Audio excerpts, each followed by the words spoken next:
தொடர்ந்து நம்ம நிலவரங்களை பார்த்துட்டு இருக்கோம். இன்னைக்கு வந்திருக்கக்கூடிய சில முக்கியமான தகவலை ஒரு தொகுப்பா பார்க்கலாம். அதுலயே முதல் விஷயமே பாத்தீங்கன்னா UAE அணுமின் நிலையத்தவே என்ன பண்ணியிருந்தாங்க, ஈரான் தாக்கி இருந்தாங்க முந்தானேத்து. அதுக்கப்புறம் நேத்துல இருந்து தகவல் கொஞ்சம் கொஞ்சமா இப்ப என்ன தகவல் வந்திருக்குன்னு பாத்தீங்கன்னா, அங்க முன்னாடி இருந்து ரேடார் சிஸ்டமே தாக்கப்பட்டிருக்காமா. இது ஒரு பெரிய இழப்பா பார்க்கப்படுது. இப்படி ஒரு இனப்படுகொலைய இஸ்ரேல் பண்ணிட்டு இருக்கும் போது கூட அவங்க என்ன பண்ணல, அணுமின் நிலையத்தெல்லாம் பெருசா தாக்கல, நீங்க தான் இப்படி தாக்கிருக்கீங்கன்னு சொல்லிட்டு UAE கொந்தளிச்சிருக்காங்க. ஏன் UAE அணுமின் நிலையத்துக்கிட்டே தாக்குதல் நடத்தியிருக்காங்க ஈரான் பார்க்கும்போது, ஈரான் சொல்றாங்க குறியெல்லாம் தப்புல, நாங்க அடிச்சதே வெளியேதான், ஆனா உங்களுக்கு எதுக்காக இதை அடிச்சு நாங்க காமிச்சிருக்கோம்னா, அவங்களை அடிக்கிறத விட எங்களுக்கு உங்களை அடிக்கிறது ரொம்ப ஈஸி, உங்களை பத்தி எங்களுக்கு எல்லா தகவலும் தெரியும், நீங்க இனிமேல் இஸ்ரேல் கூட சேரக்கூடாதுங்கிறதுக்கான வார்னிங் தான் இது அப்படின்னு இருக்காங்க. ஏன்னா இந்த UAE அமெரிக்கா கூட சேர்ந்துட்டு இருந்தாங்கிறது நமக்கு தெரியும். ஆனா இப்ப என்ன பண்ணிட்டாங்கன்னா, இஸ்ரேலோடய சேர்ந்துட்டு இஸ்ரேல்ல இருக்கக்கூடிய ராணுவ வீரர்களை கூட்டிட்டு UAE-க்குள்ள வச்சு அங்கிருந்து ட்ரைனிங் எடுத்து இப்ப UAE இருந்து ஈரான் மேல அட்டாக் பண்றதுக்கான முயற்சியில இருக்காங்க. இதை யார் போட்டு கொடுக்குறாங்கன்னு பாத்தீங்கன்னா, ராய்டர்ஸ் பத்திரிக்கை தான் போட்டு கொடுக்குறாங்க. அவங்க நல்லது செய்யறாங்களா கெட்டது செய்யறாங்களானே தெரியாது. அமெரிக்கா என்ன பண்ணிருக்காங்கன்னா, திரும்ப திரும்ப இந்த ஈரானுக்கும் பக்கத்தால் இருக்கக்கூடிய பங்காளி நாடுகளுக்கும் சண்டை கொண்டு வரதுக்காகவே UAE கிட்ட செய்யக்கூடிய எல்லா விஷயத்தையும் இவங்களே லீக் பண்ணிடுறாங்க.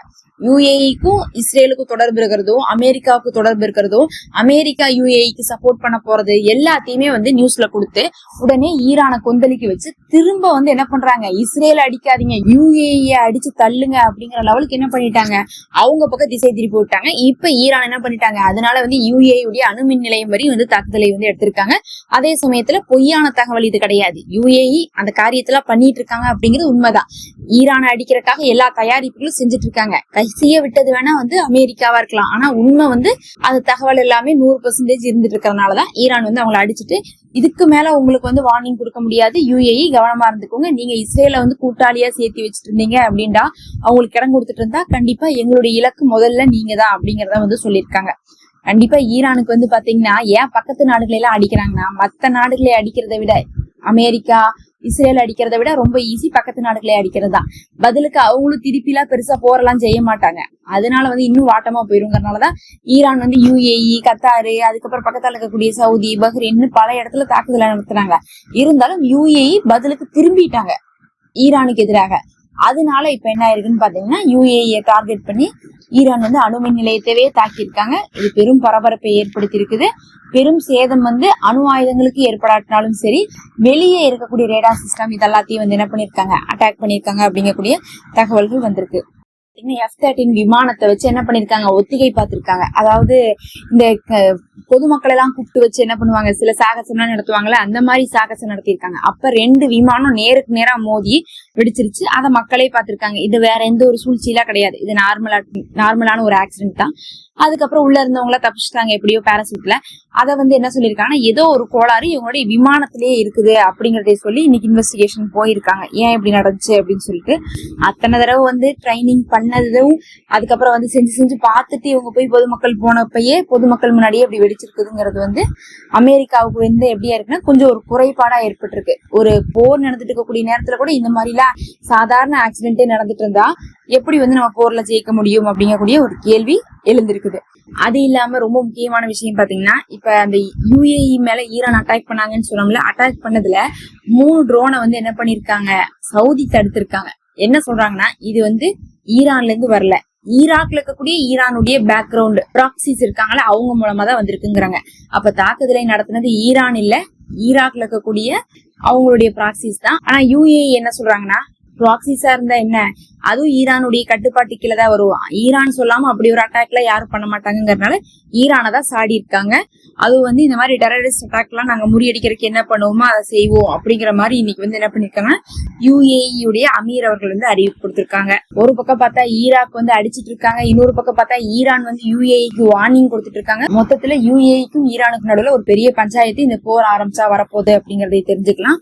அதுல வேற பாத்தீங்கன்னா, UAE அவங்களுக்கு ரெஸ்பாண்ட் பண்றதுக்கும் பதிலடி கொடுக்கறதுக்கும் தயாரா இருக்கு, தகுதி இருக்குது அப்படின்னு சொல்லிட்டு அறிவிச்சிருக்காங்க. எதுக்கா அப்படி சொல்லியிருக்காங்க, நீங்க எங்களை அடிச்சிட்டீங்கல்ல, பதிலுக்கு நாங்க உங்களை அடிக்கதான் போறோம்னு சொல்லிட்டு இன்னைக்கு UAE வந்து அறிவிச்சிருக்காங்க. இதெல்லாமே பத்தாதுன்னு சொல்லிட்டு வான்பரப்பை என்ன பண்ணிட்டாங்க, அவசர அவசரமா ஈரான் வேற மூடிட்டாங்க. இது இன்னும் பதற்றத்தை ஏற்படுத்தி இருக்கு. ஏன் வான்பரப்பை க்ளோஸ் பண்ணிட்டாங்கன்னா, UAE வார்ன் பண்ணிருக்காங்க நாங்க எப்ப வேணா அடிப்போம்ட்டு. அதனால வார்னிங் வந்திருக்கு, நம்ம க்ளோஸ் பண்ணி வச்சிடலாம்னு சொல்லிட்டு இவங்க சேஃபா போய் க்ளோஸ் பண்ணி வச்சிருக்காங்க. இப்ப ஈரானுடைய வான்பரப்பு க்ளோஸ் ஆயிருக்கு. UAE வந்து பதிலடி நாங்க ஈரானுக்கு கொடுப்போம்னு சொல்லிட்டு மிரட்டி வச்சிருக்காங்க. இது இல்லாம அமெரிக்கா என்ன பண்ணிட்டாங்க, டைம் இல்ல உங்களுக்கு, அவ்வளவுதான், இதோட நீங்க சமாதானத்துக்கு வாங்க, இல்லாட்டினா நாங்க குண்டு தாக்குதல் பண்ண போறோம்னு சொல்லிட்டு அறிவிச்சு வச்சிருக்காங்க. இஸ்ரேல் வந்து நாங்க வந்து காத்து கிடக்கிறோம், எப்ப வேணா ஈரான் அடிக்கிறதுக்குன்னு சொல்லிட்டு அவங்களும் சில எக்ஸசைஸ் எல்லாம் UAE-ஓட செஞ்சுட்டு இருக்காங்க.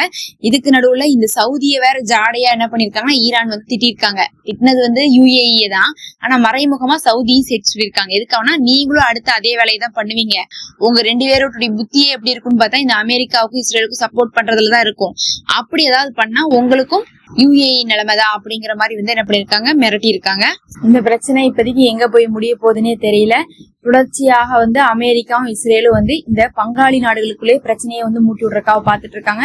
இவங்களும் வந்து என்ன பண்ணிட்டு இருக்காங்க, மாத்தி மாத்தி வந்து சண்டை போடுறதுலதான் வந்து கான்சென்ட்ரேஷனோடவே இருந்துட்டு இருக்காங்க. இது வந்து அவர்களை விட மத்த நாடுகளுக்கு ரொம்ப பாதிக்க போகுது இந்த தடவை போற ஆரம்பிச்சா. ஏன்னா எண்ணெய் எல்லாம் வராது, கேஸ் எல்லாம் கிடைக்காது, ரொம்ப ஒரு நெருக்கடியான ஒரு நிலைமைக்கு தான் வரப்போகுதுன்னு சொல்லிட்டு இன்னைக்கு ஐநா கூட என்ன பண்ணிருக்காங்க, வார்ன் பண்ணிருக்காங்க. கடைசியில வந்து இந்த அரபு நாடுகள் சண்டை போட்டு எல்லா நாட்டுக்குமே வந்து பாத்தீங்கன்னா லாக்டவுன் வர அளவுக்கு வந்து நிலைமையை கொண்டு வந்துருவாங்களோன்னு சொல்லிட்டு பொருளாதார பிரச்சனையும் வந்து கொண்டு வர போறாங்க. அமெரிக்கா தூண்டி விடுறதையும் தூண்டி விட்டுட்டு அவங்களுக்கு பாத்தீங்கன்னா வர்த்தகம் இந்த தடவை வந்து ரொம்ப இன்க்ரீஸ் ஆயிருக்காமா. எப்படா இன்க்ரீஸ் ஆச்சு உங்களுக்கு மட்டும் கேட்டா, அப்பப்ப வந்து இவங்க போர் நிக்குதுன்னு அறிவிச்சாங்கல்ல, ஈரான் வந்து கெஞ்சுறாங்க, திங்கக்கிழமையில இருந்து அப்படி பண்றோம், செவ்வாய்க்கிழமையில இருந்து இப்படி பண்றோம், 24 மணி நேரத்துல அது நடக்க போகுது, 48 மணி நேரத்துல இது நடக்க போகுதுன்னு இவங்க சொன்னதுல கடைசியில யார் நம்புறாங்களோ இல்லையோ இன்வெஸ்டர்ஸ் எல்லாம் நம்பி இருக்காங்க. இவங்க உடனே என்ன பண்றது, ஒரு பிரச்சனையை பண்றது, அப்புறம் போய் அங்க விலையை குறைக்கிறது, அங்க போய் ஸ்டாக்கை வாங்கிக்கிறது, ஸ்டாக்கை வாங்கினதுக்கு அப்புறம் வரியெல்லாம் வந்து போட்டுறதெல்லாம் ரிமூவ் பண்றது, அதுக்கப்புறம் என்ன பண்றது, அதை அதிக விலைக்கு விற்கிறது. இந்த மாதிரி பண்ணதுல ஸ்டாக் மார்க்கெட்ல இவங்க ரொம்ப வந்து அமெரிக்கா சம்பாதிச்சிட்டாங்க. நாம வேணா சொல்லலாம், அவர் வந்து ஒன்னொன்னும் முன்னுக்கு பின் முரணாக தான் அறிவிப்பு கொடுக்குறாரு, இவர் என்ன இப்படி பண்ணிட்டு இருக்காரு, கோமாளித்தனமா இருக்குன்னு சொல்லிட்டு எல்லாரும் பேசுறாங்க. ஆக்சுவலா அவர் புத்திசாலித்தனமா தான் இருந்துட்டு இருக்காரு. மத்த நாடுகள் தான் என்ன ஆயிட்டு இருக்காங்க, கஷ்டப்பட்டுட்டு இருக்காங்கன்னு சொல்லணும். அமெரிக்காவுக்கு எது லாபமோ அதுதான் இந்த தடவையும் ட்ரம்ப் பண்ணிருக்காரு. மாத்தி மாத்தி பேசினாலும் இன்னும் வந்து எல்லாருமே ஃபூலிஸ்தனமா இவர் பேசுறாரு அப்படின்னு சொல்லிட்டு சொல்லியிருந்தாலும் கூட அவரு அமெரிக்காவுடைய லாபத்தை ஈட்டி கொடுத்திருக்காரு. இந்த வருஷம் பல தடவை வந்து என்ன இருக்கு, பல மடங்கு வந்து முன்னேறி இருக்கு அவங்களுக்கு வருமானம்னு சொல்லிட்டு தெரிய வருது. பொறுத்திருந்து பார்க்கலாம். இதெல்லாம் தான் இப்ப வந்து முக்கியமான தகவல்.